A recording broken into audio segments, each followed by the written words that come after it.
becoming more articulate is definitely, I would say, that's the primary array of weapons. So, I mean, physical prowess is something, and it's not nothing, that physical confidence that comes along with that as well.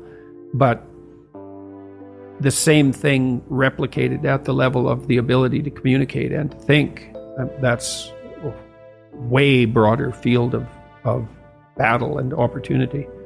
So this is one thing that isn't taught well, especially to boys. It's more important to teach it to boys, I would say, because they're more skeptical of the educational enterprise in general, generally speaking, partly because they're less obedient, partly because they're less agreeable. That's particularly true for disagreeable boys. And agreeable boys get higher grades independent of their IQ and their academic achievement, because they're easier to deal with. So what do you tell disagreeable boys? There's nothing that makes you more formidable than verbal competence, than being able to articulate, be able to think, to marshal your arguments, right?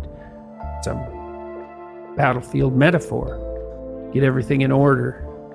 Get all your information straight, to marshal your forces. And so, I mean, that's part of the reason that rap artists are so popular, especially among disaffected young men, black and white alike, because they're unbelievably articulate. They have this incredible verbal prowess.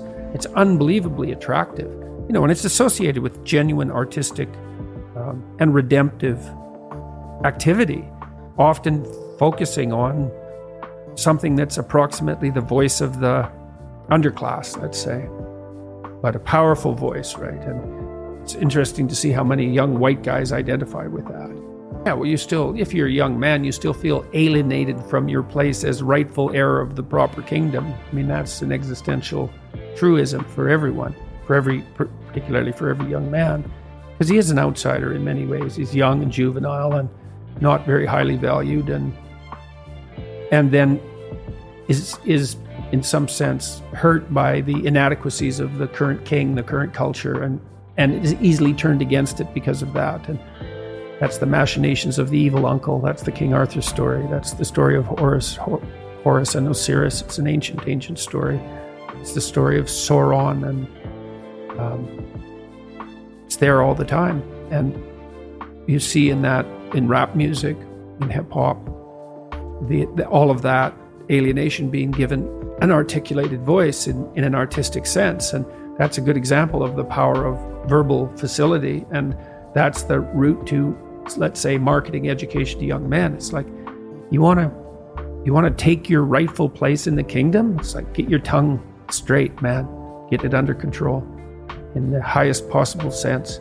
We went to a comedy club, Tammy and I, in New York, the Comedy Cellar. It's a great comedy club. And the last comic was an English guy, and he was not particularly physically prepossessing, and he made a lot of jokes about that, and it was quite funny. And then he divided the audience into 5 sections, and he asked each section to toss up a topic, just to yell out a topic. And they were like random topics like the Kennedy assassination and electric lighting before 1890. Those were 2 of the topics, and the other 3 were just as diverse. And then he put on some beats, and he did about an 8-minute rap with every verse rhymed, and he tied the whole thing together at the end and ended at the end of the music, all spontaneously. It was unbelievable. And that's logos, man. That's the redemptive power of the logos right there. The magic word, the sacred word. It's just manifesting itself on stage. It's something very impressive. Certainly feel competent by appreciating it. Yeah. Right? Because it speaks to the part of you that is capable of appreciating such things. You think, wow, that's really something. That's an amazing display. That's an amazing thing to see. Amazing, right? A very interesting word, amazing. And you're trapped by the charisma of that. And that charisma, that's not nothing. That's a signal of something redemptive occurring. That accounts for virtually all of the attraction of hip hop and rap.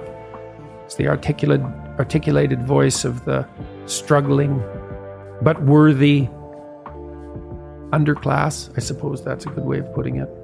But those who are alienated from their rightful place, And so that verbal prowess is one of the ways they struggle up towards the light. And that's a good example of that, of having that danger under control, because it's a dark genre in many ways, right? There's a real undercurrent and air of violence that surrounds that and its culture, like the punk movement in the UK back in the late 70s. Same sort of thing. But that capacity to express that in a poetic manner, in a compelling manner. Johnny Rotten was great at that. He was so intense. He worked with PIL afterwards, Public Image Limited. Is that it? Public Image? I think so. He has a song called Rise, which I used to show my clients all the time when I was starting assertiveness training with them. I'd put on Johnny Rotten's Rise, and the line in there is anger is an energy, and he's got these unbelievably intense eyes. Anger is an energy. You bet. And John Lydon, man, he could channel that like almost no one I've ever seen. He'd get that anger built up inside him, and then it was completely under control, and he expressed it in his music, and it's absolutely captivating, unbelievably charismatic. And I really liked his music, that raw anger in the music. But it was in the bloody music, wasn't it? It wasn't some random riot, you know. He transmuted that into something, you know. You can argue about the poetic merits of punk rock, although I don't think you should.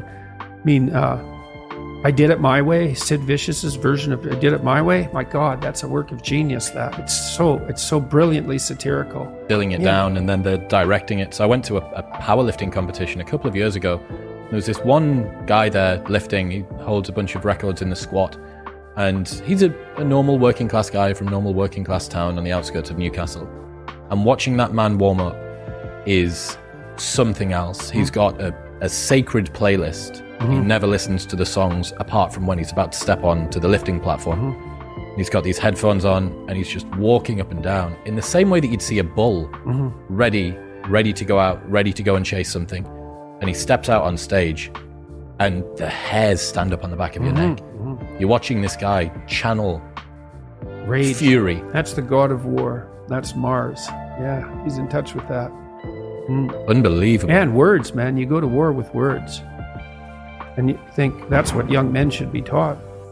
There we go. But if you